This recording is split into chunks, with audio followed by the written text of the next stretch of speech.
You could have never imagined that Jay-Z would do an album with Kanye West in 2004.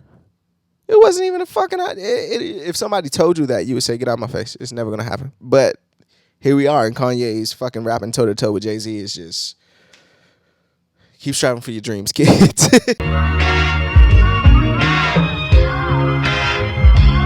What's up, everyone? This is Tatum. I'm back with another episode of Off the Wall. For those that's new to my channel, this is the segment where I go through my records and just show off my collection to you. So today, as you can see, I'm going to be talking about Jay-Z and Kanye West, Watch the Throne. First of all, I can't believe it's been 10 years since this album came out. It's kind of crazy. Like, this album came out 2011. The anticipation for it was just insane. Kanye was coming off My Beautiful Dark Twisted Fantasy, and he told us I'm working on an album. It was started out as an EP with Jay-Z. It was just supposed to be I think So Appalled, Monster, The Joy, and Power remix. But Kanye just kept leaking them and putting them out on Good Fridays, and they end up being on Beautiful Dark Twisted Fantasy. So they went in, and I guess the idea was to make a full-length album. And I think this album is going to be one of the albums that we look back on in just history of music, hip-hop especially, but the history of music, and we're going to be like, oh, shit, that actually happened. For the most part, it's appreciated, but I think it receives a lot of flack that it doesn't deserve. I think... just being in the time make some people look at it in a kind of way, you know what I mean? Which I don't think. I think it's the best hip hop collab album. It's for not like as groups or anything, but just like when two rappers come together and by chance they make an album. I think this is the best one. Well, I'm not going to take up too much of your time. I'm going to go over some of the records I love on here. I'm going to talk about some of the records I didn't like and some of the things I didn't like on the record, but just give my appreciation for this record on its 10th anniversary. So let's get into it. Before we start, remember to hit that like button, hit that subscribe button. The road to 1,000 continues. I think we're at like 880 something as far as subscribers. It's going to be funny when I look back at this and in the future, but road to 1,000 continues. If you can help me out, if you like what you see, hit that subscribe button. Also, if you like what you see, tell a friend to tell a friend. So that's pretty much it. Let's get back to the show. So yes, the album came out 2011. It's 16 records on here. Well, the deluxe edition. I always had the deluxe edition. The album starts with No Church in the Wild, and I could just remember like the first time hearing that record and just how, oh shit, this is about to be something crazy. Like, No Church in the Wild is such a classic record in both those artists' discographies. That record is just everything about it, from Jay-Z, Lies on the Lips of a Priest, Thanksgiving Disguised as a Feast, Rolling in a Rolls Royce Caniche, Only the Doctors Got This, I'm Hiding from Police. One of my favorite lines of his is, Jesus was a carpenter, Yeezy, lay beats, overflow the Holy Ghost, get the hell about your seats.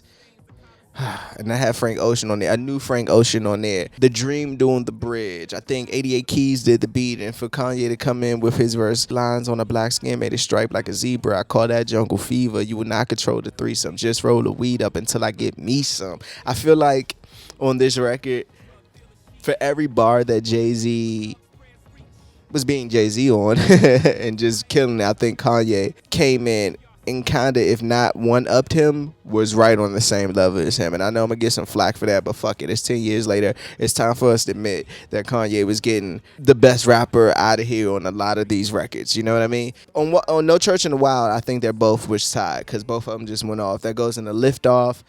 And Lift Off it's obviously the weakest record on the album. Musically, it's great. Beyonce, Bruno Mars, writers. You can hear Bruno Mars on there as well.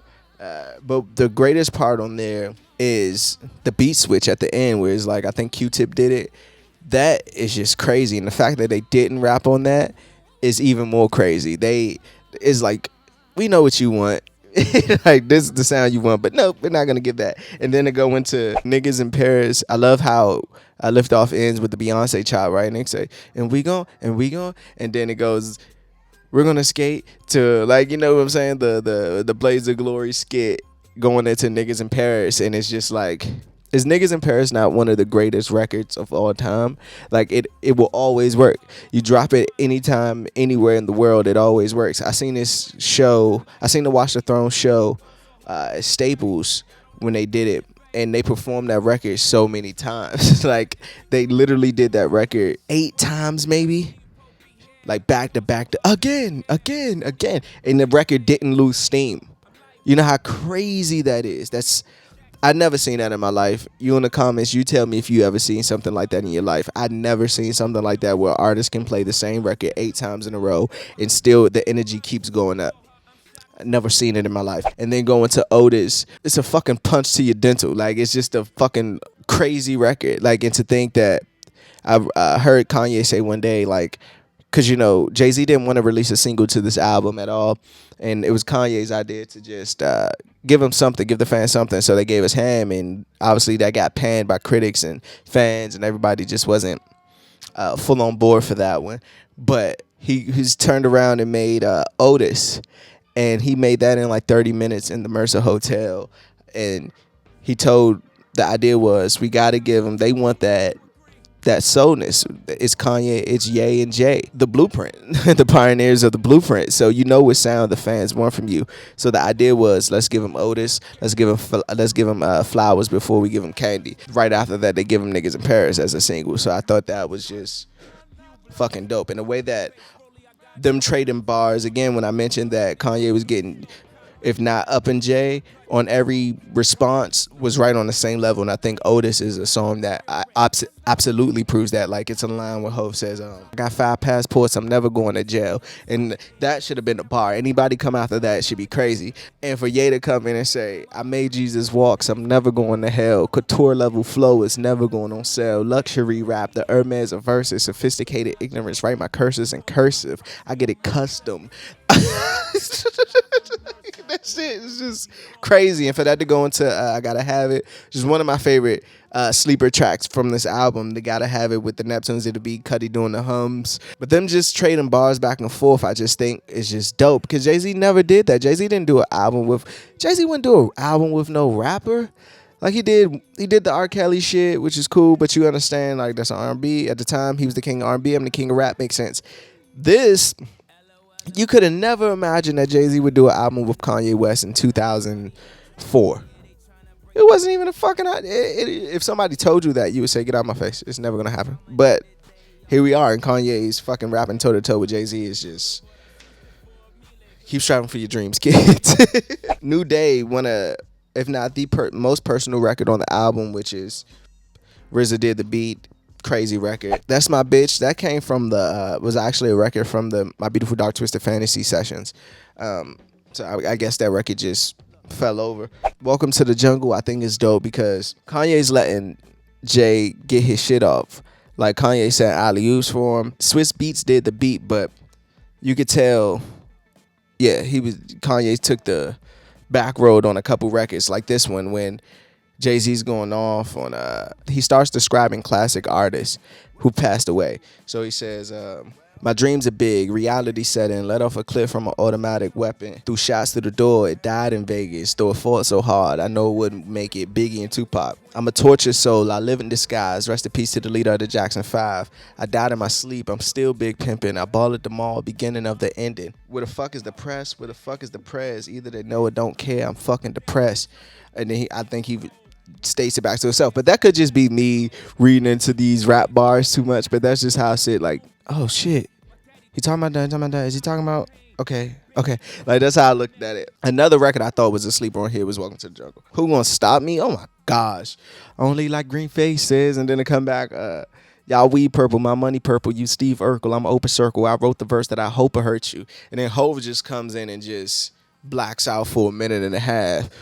Beat the odds, beat the feds, wouldn't be a wise bet against the kids. Stop me broke, I better get rich. Night shift, sister sick. Give me one shot, give me one pot. I show up in all white wearing no sock, no ceiling, new coupe. They know I'm a dope boy, they ain't got no proof. I'm 3 steps removed, I know how to move. And then when he says, still a beat, no, and then the beat switches and like 2 C's in the 911, no limit on the black card. Told y'all I was gonna go ham to the ocean with my backyard. No lies in my verses, please pardon all the curses. Like, he was just spazzing on that record. Made in America is a great record. It's just like Settle Down. It's also another great Frank Ocean hook. That's just a dope record. There's nothing I can really say about that. The funny part, like when Kanye says, tell my mom I wanted to do music. She said, I give you a summer or something like that. 3 years later, she driving a Hummer. Niggas hustle every day for a beat from Ye. What I do, turn around, get them beats to Jay. And I'm rapping on the beats they was supposed to buy. I guess I'm getting high on my own supply. And how Jay-Z's in his verse talking about, oh, what's that smell? Oh, I'm just boiling some aqua. Like, I just think that it was dope. Why I Love You, I think that's a perfect record that Kanye set up for Hov to get his shit off at the time. Because at the time, there was a lot of people, a lot of old Rockefeller artists and people targeting at Jay-Z's neck, as you can hear from songs like I'm So Appalled and leading into this album where you could tell, like, I'm tired of y'all niggas. Like, I did everything for y'all. Like, we're not good king, maybe too much of a good thing, huh? Like, you know what I mean? Didn't I spoil you? Me and the money what you loyal to. I gave you my loyalty and royalties. Took care of these niggas' lawyer fees, and this is how niggas rewarded me. Damn. Regular Standard album ends with that, but to go on to Illest Motherfucker Alive is crazy. Damn, baby, pussy can't be your only hustle unless you bad as Naomi Russell. Ham, I like Ham. I don't care what y'all talking about. I think Orgy, or are we speaking metaphorically, historically? Primetime off the No ID beat was just crazy. That's one of my favorites on the record that I think is another sleeper that people don't talk about enough. They both went off. What's the Kanye line at the end? When you coming home, that's a text from my wife. I told her run a bubble bath and float in that motherfucker like a hovercraft and soak in that motherfucker till I call you back. Jesus. And Hov, his mind with lyrics and numbers are crazy. Like, he does it a lot in double, triple entendres and shit. So he'll start off like Primetime, Beats by Dion, I third Eon, that's what the fuck we on. More money for the year, old phenom. My 15 minutes of fame is stretched beyond. At 42, be better than 24s. I carried the 4-5, master 48 lost. Still wearing my 23s, they can't fuck with the boys. As far as them 16s, I'm 23 of it all. Primetime, riding that 6 deuce. The 911, I only subtract the roof. You don't get it. And then it ends with Joy, which was a Good Friday leak. Charlie Wilson, Kid Cudi. What's the line? One Gidget, one Bridget. You ain't even listen. They black, they sisters. They mama named them out the white bitches. Like, that line is just so dope. Let me get into my best songs. No Church in the Wild, Primetime, and Niggas in Paris. Niggas in Paris. I can't not mention Niggas in Paris. Worst song is Lift Off. Easy. Best line, favorite line from Kanye will be 2 tattoos, 1 red, no apologies. The other said love is cursed by monogamy. That's something that the pastor don't preach. That's something that the teacher can't teach. When we die, the money we can't keep, but we probably spend it all because the pain ain't cheap. Preach. Best line from Hov, photo shoot fresh, looking like wealth. I'm about to call the paparazzi on myself. Live from the Mercer, run up on Yeezy the wrong way, I might murk you. Flee in the G450, I might surface. Political refugee asylum can be purchased. Everything's for sale. I got 5 passports, I'm never going to jail. Let's wrap it up though. Add a little sugar. Man, like I said before, 10 years Watch the Throne's been out, and I think this album aged like fine wine. I just think this album is great. I think it's going to go down as one of those albums that we look back on in the future and be like, oh shit, that really happened. We really got a Jay-Z and Kanye album. Yo, Kanye dropped My Beautiful Dark Twisted Fantasy and Watch the Throne in the same year. You know how crazy that is? That's just crazy. It's just crazy. And then they go on the Watch the Throne tour. It's one of the best tours. It's one of the best tours I've ever seen.